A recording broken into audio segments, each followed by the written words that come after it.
You stopped speaking your truth a long time ago. Not because you didn't have one, but because it never landed the right way. It made people uncomfortable. You'd say something honest, and the room would go silent. You'd ask a real question, and they'd laugh it off or change the subject. So eventually, you learned. Not all truths are welcome. Not all minds are safe to show.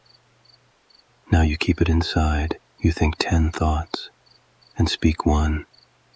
You smile when you're supposed to. You nod when you're not sure why.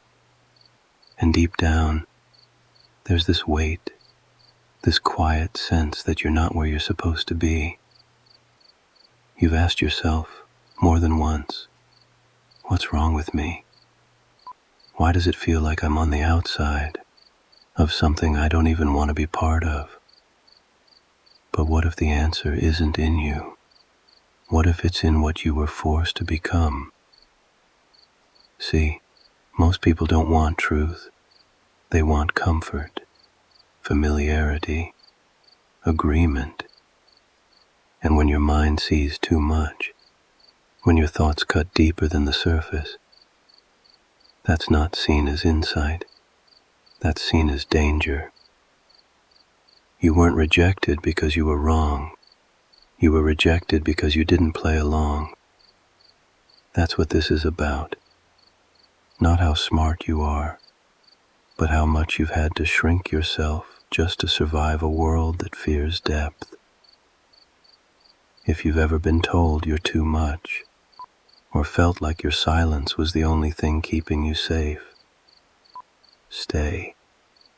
This isn't a lesson. It's a reflection. You're not broken. You've just never been seen for who you really are. It starts earlier than most people realize. You're just a kid sitting in a classroom full of noise and smiles and casual talk. But something feels off, not in a dramatic way, just distant.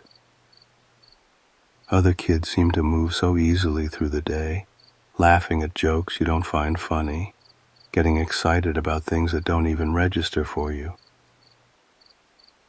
And while they're playing or shouting or copying what they saw online, you're sitting there, wondering why none of it feels real. It's not that you think you're better, you just feel disconnected. You start noticing things, like how people say things they don't mean, how they smile while holding something back, how small talk feels like filler, like everyone's afraid of silence. And you really try to fit in. You laugh when you're supposed to. You join the conversations. But inside you know you're pretending. You're watching life happen around you, not really in it. That's the first warning sign, not that you're different, but that you see too much of what others ignore. And you carry that into your teenage years and later into adulthood. People say you're too serious, too intense, too quiet, too sensitive. It's always too something, never just enough. At some point you stop explaining. You learn that asking too many questions gets you labeled as difficult. Being too honest kills the mood. So you shrink. You simplify your words. You censor your thoughts. Not because you want to, but because the cost of being understood is too high. It's not arrogance. It's exhaustion.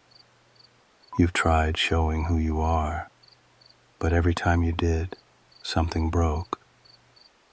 A connection, a moment, and the message was clear. We don't know what to do with people like you. So you start building walls, not to push people away, but to protect the parts of you that never seem welcome. And maybe that's the hardest part. You're not hiding because you want to be alone. You're hiding because being real never felt safe. And the strange thing is, people still say they admire intelligence. They like it when it comes with the right tone, the right timing.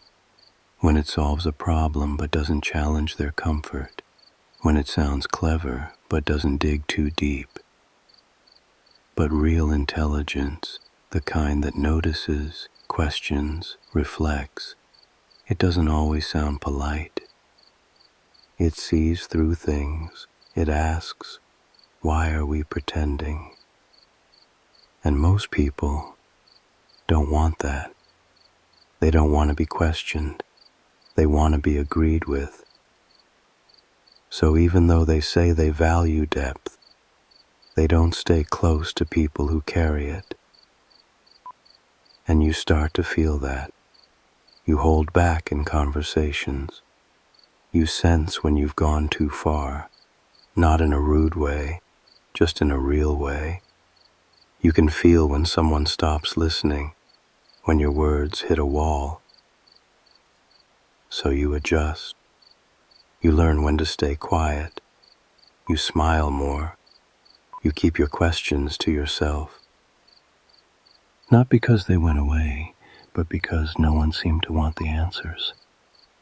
That's the cost, not just being misunderstood, but having to constantly measure yourself to keep others comfortable. You stop talking about the things that matter to you. You stop looking for depth in people who live on the surface. You stop expecting anyone to really get it. And over time, that changes you. You become good at pretending, not to manipulate, but to survive. Because every time you tried to show who you are, it felt like too much. So now you play along. You give people the version of you they can handle. And what's left, the real stuff, you carry that alone. After a while it hits you. It's not just about you being different. It's about what your difference does to other people. You start to realize your honesty makes people uneasy. Not because you're wrong, but because you say things they don't want to think about. You ask questions they've trained themselves to avoid. You notice things they've learned to ignore. And that's when the shift happens. It's not that they argue with you. They just stop inviting you into certain spaces. They laugh a little less around you. They keep things light and expect you to do the same. You become that person, the one who thinks too much, says too much, sees too much. But here's the thing. You were never trying to be difficult. You were just trying to be real. And most people aren't ready for that. They want belonging, agreement, familiarity. So when someone walks into the room and doesn't play along, someone who doesn't repeat the script, who points out the contradictions, it feels like a threat. Not to their safety, to their comfort. That's what no one says out loud. Most people don't fear being hurt. They fear being unsettled. And when your presence brings too much clarity, they don't call it truth. They call it too intense. Hard to work with. Not a team player. It happens everywhere. Schools, jobs, even families. There's this silent rule. Don't go too deep. Don't challenge what works. Don't ask why things are the way they are. Just keep the rhythm, keep the peace, even if it means lying to yourself a little. And if you don't, if you resist, you don't get applause. You get pushed out, gently, quietly, but clearly. Not because they hate you, but because you reminded them of something they didn't want to see. It's one thing when it happens in small conversations, but then you notice it everywhere, in the systems you move through. School was the first one. You thought it was about learning, but early on, you realized it was about following. The kids who asked the hard questions, the ones who didn't just accept the lesson, they weren't praised. They were labeled disruptive, difficult, not because they were wrong, but because they slowed down the flow. You learned that being smart was fine, as long as it didn't challenge the teacher, as long as it didn't make the room uncomfortable. And later, it shows up again, in jobs, in meetings, in performance reviews. You're told the company values innovation, that they want original thinking, bold ideas, but in practice, the ones who question inefficient systems get called negative. The ones who don't join the fake positivity games are labeled cold. And if you say something that threatens how things have always been done, you get pushed to the edges, quietly, but definitely. You start to see the pattern. It's not just about fitting in socially, it's about emotional obedience. They don't want thinkers, they want agreement. Even online, where everyone's supposed to have a voice, it's the same. The ideas that go viral aren't the deep ones. They're the ones that are easy to digest, simple, repetitive, safe. The more nuanced your thoughts are, the more they get ignored, not because they're wrong, but because they require effort. And people don't come to platforms for effort, they come for distraction. So slowly, you stop trying, not because you have less to say, but because you've realized most places don't want what's real. They want what fits. And in a world like that, being intelligent, really intelligent, feels less like a gift and more like something you have to hide just to keep moving. And that's when it really starts to sink in. Not just the rejection, but the silence that follows it. You sit in rooms full of people. You laugh when they laugh. You say the right things, but inside it's hollow. Because even when you're surrounded, you don't feel connected. Not really. You try to tell yourself it's normal, that everyone feels a little off sometimes, but this is different. It's not about being alone. It's about being around people and still feeling unseen. That kind of loneliness is harder to explain because there's no visible wound, just this constant quiet ache, like you're always reaching but never landing. And when you try to open up, it rarely goes well. You share something real and the other person changes the subject. You speak from the heart and they laugh like it's too much. So eventually, you stop, not because you've run out of things to say, but because you're tired of handing your depth to people who don't know what to do with it. And that creates a kind of split inside you. Part of you still wants to connect, to be known, to be heard, but another part has learned it's safer not to try. So you keep your thoughts to yourself. You water them down in public. You pretend, just enough to function. But behind the pretending, you're tired, not just physically, but emotionally. Tired of holding back, tired of being too much for most people, tired of hoping someone might meet you halfway and not flinch at what they find. It's not weakness, it's the emotional cost of carrying something deeper than what the world is ready for.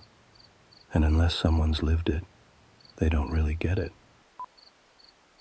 At first, you think it's just a compatibility issue, that maybe you're just on a different wavelength. But over time, something else starts to show up. It's not just misunderstanding, it's something colder.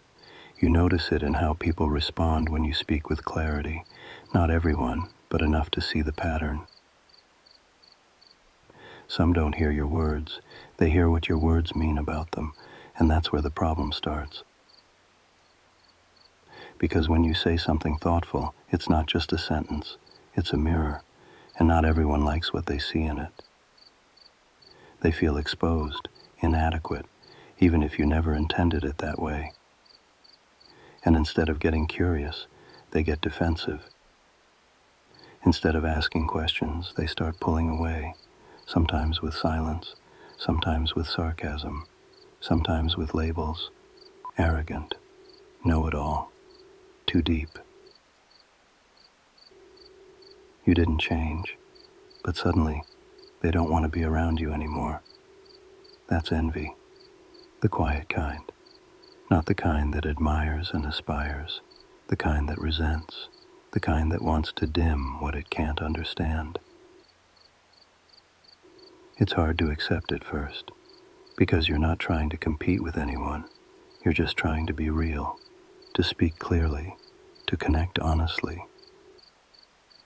But in a world where most people build their self-worth on feeling good enough, your clarity feels like a threat, not because you meant it that way, but because it shakes something in them. That's when you see it most clearly. People don't always reject you for your flaws. They reject you for your strengths, especially the ones they don't feel secure in themselves. It's not personal, but it still hurts. After enough of these moments, you stop blaming yourself, not completely, but something starts to shift. You realize this isn't just your story, it's a pattern, one that's repeated through time, just with different names, different faces. History is full of people who saw too much, said too much, and got punished for it. Not because they were wrong, but because they made the world uncomfortable. Socrates was killed for asking questions. Galileo was silenced for speaking scientific truth. Turing helped end a war, then was destroyed by the same society he helped. Different times, same reaction. The world says it wants truth, until truth asks for change. And in between all the headlines and history books, you start to see what you've been feeling. That sometimes clarity isn't rewarded, it's rejected. Not because it lacks value, but because it asks for honesty in places where people have gotten used to pretending. You don't have to be a philosopher or scientist to feel it. You just have to be someone who can't shut off their mind. Someone who sees patterns where others see habits. Someone who feels the tension and silence most people ignore. You don't want fame or recognition. You just want to be able to show up as yourself and not be punished for it. But again and again, the message is clear. If you think differently, speak carefully. If you question too much, prepare to stand alone. And at some point, you stop trying to be understood by the crowd, not because you've given up, but because you've seen what happens when you don't blend in. It's not fear, it's experience. So what do you do with all of this? You think deeply, you see through things, you speak with honesty, and the world pulls away. You weren't trying to stand out, you were just trying to show up as yourself. But the message keeps repeating, you don't fit, not here, not like that. That's where people like Schopenhauer come in. He didn't offer comfort. He didn't tell you things would get better if you just smiled more or stayed positive. What he said was hard, but honest. He believed that the more awake your mind is, the more alone you're likely to feel. Not because you chose it, but because that's what awareness does. It separates. The moment you stop following the script, the moment you ask, why do we keep doing this? You're no longer part of the crowd. Not by rebellion, but by consequence. Schopenhauer didn't see solitude as failure. He saw it as a return to something more real. He wrote that a man can only truly be himself when he's alone. And when I read that, something clicked, because that's how it's always felt. Like the noise of the world was always a little too loud. Like I could only hear myself think when everything else was quiet. Not because I hated people, but because the kind of peace I needed didn't exist in rooms full of pretending. That's what solitude became.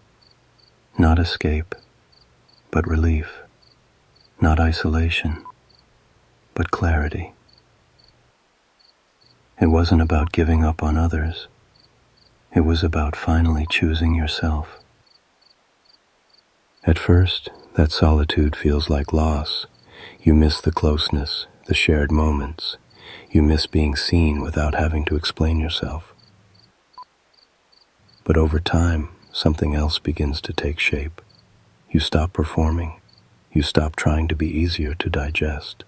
You stop twisting yourself into something that fits the room. And when that happens, something surprising shows up. Peace. Not the kind that comes from everything going well, but the kind that comes from no longer lying to yourself. You start to trust your own mind again. You listen to your thoughts all the way through, without cutting them short for the sake of someone else's comfort. You say what you actually mean, even if no one claps, even if no one gets it. You begin to feel real, maybe for the first time in a long time. Not because anything outside changed, but because you stopped apologizing for who you are inside. That's what Schopenhauer meant when he said solitude is where freedom begins. This is what he was pointing at. Not running away, but returning. You're no longer looking for permission. You're no longer shrinking to avoid rejection. You're just here, thinking your thoughts, feeling what you feel, without needing to be understood to feel whole. That's the shift. You go from feeling exiled to realizing you were just ahead of your time. I used to think something was wrong with me.